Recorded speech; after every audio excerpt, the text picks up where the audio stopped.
Hello mga kaibigan, magandang umaga po. Kakarating lang namin dito sa feeding site natin sa isang purok dito sa lugar ng aming church. Medyo malayo unti.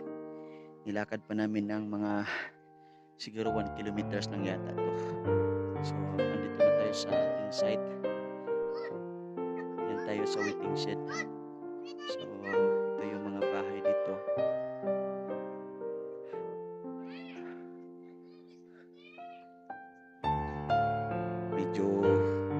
Medyo remote konti itong lugar nila, pabundok na lugar.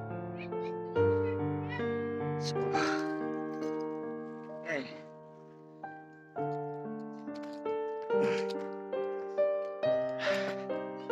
praise the Lord.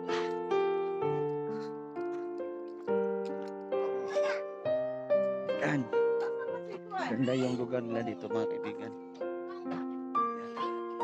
Tay, may buntag. Good morning.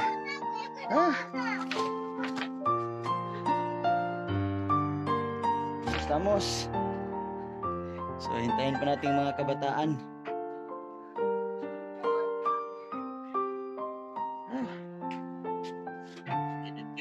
Sakto yun. Lakon.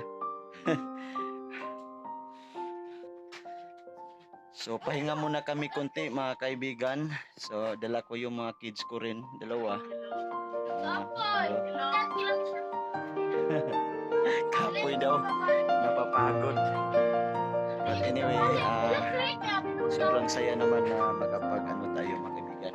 Makapag-mission. So, see you maya-maya mga kaibigan. Magluluto pa tayo sa ating rice na lang lulutuin dito dahil niluto ko na kanina ang ating ulam. So, see you mamaya. God bless you po.